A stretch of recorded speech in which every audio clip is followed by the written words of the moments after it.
Greetings. Hey, you ever find yourself just thinking about our species?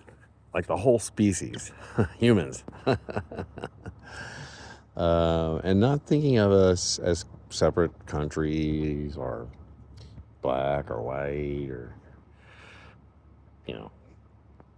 Native American or non-indigenous or whatever. You just think of this like the species. How's the species doing? How are we doing? Right? We're not doing too good. If you think about like gross domestic product, what does a country produce? And if you look back like in the 50s, 1950s, there's a good balance. A lot of things are being produced, shoes and clothes and cars and weapons, and other things. Okay. But fast forward to now, and it's like, a huge amount of the gross domestic product or the gross national product is weapons manufacture, weapons dealing, weapons lobbying. When you add all that up, surveillance, intelligence gathering, private contractors, three-letter agencies, CIA, NSA, all that kind of stuff, DHS, all this redundancy, when you add all that up, it's a huge portion of the gross national product. And then when you add in, street, like black market gun dealing and all that stuff. Wow. Okay, so probably, weapons, guns, missiles, planes, it's always in the top three, right? So that means that you're kind of sick. Your society's kind of sick. Imagine a household where the people are like, yeah, honey, we just, every $100 that comes in, we got to just take a huge chunk of that and just spend it on more bullets for the house. We can't ever be safe enough. We got, I bought you that new high-powered rifle. We got to buy bullets for that. We got to buy bullets for the 50 cal machine gun. Those are real expensive bullets. And it's like the household, you're not buying food, or you're not having plants that circulate air, or, you're just buying weapons. You know what I mean? That household is going to be sick. It's going to be weird, And I think that's kind of what's happened to our species. We've let the wolves, we've let the protectors of the group trick us into thinking we need a lot more of them. We need to give them a lot more of our resources and just let them just go crazy with the kind of weapons and stuff that they need. You know what I mean? Think of it as like in the old tribal days, like a group of 70 people or something, You want some of those people to be good corn farmers and some to be hunters, and what if they all want to be warriors and that's all they want to do? They don't ever want to plant corn or something. That's what a real warrior actually comes back and grows food for the elders, But I mean, goes hunts food for the elders, whatever. But imagine that they don't want it. They're just so arrogant. They're like, oh no, that's all I can do now. I just gotta sit over here and sharpen my spear. Yeah, those things you were about to give to that baby, I actually need that for my spear. Yeah, I need to improve it.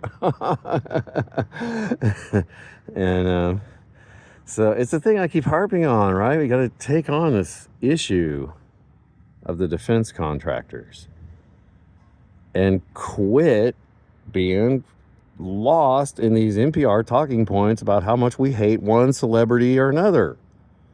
Could be Joe Biden that we hate.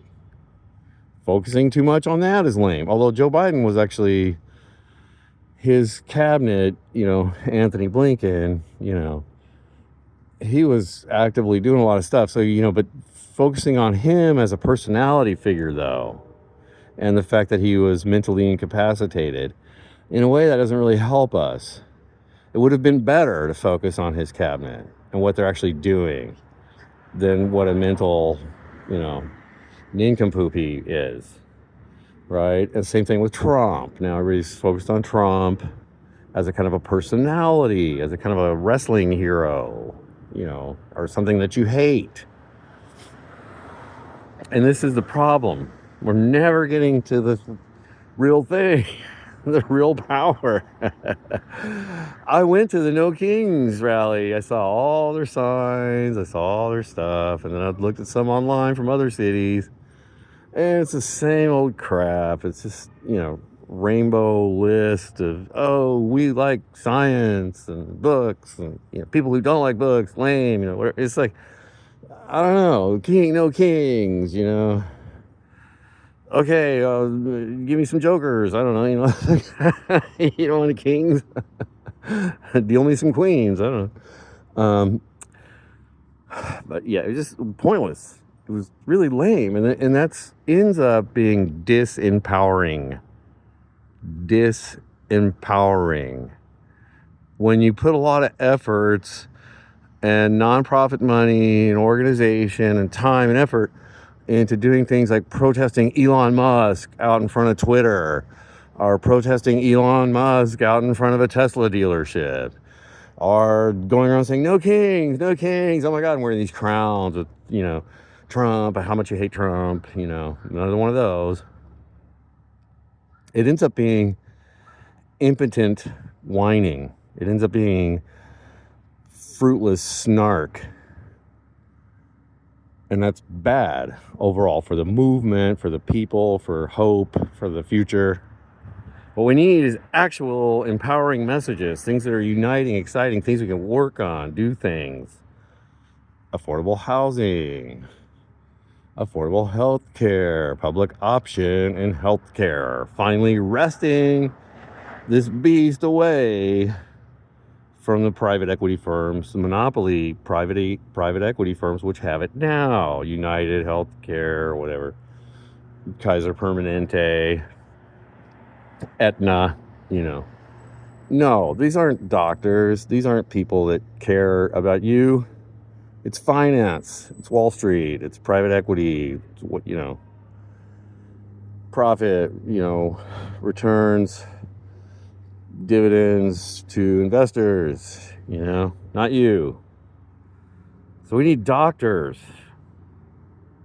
doctor-run collectives.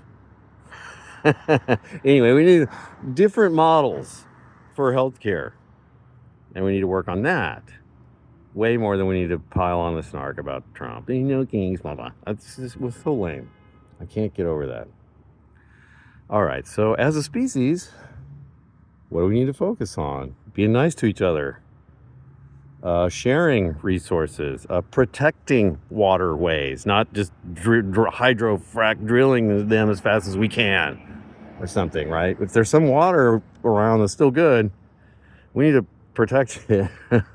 We can fish in it. There's limited use. There's things we could do. It's not stop everything, but wise use, wise use of the remaining resources. A community can do that. A corporation can't. Anyway, hey, have a great night. Thanks for hanging in there. All right.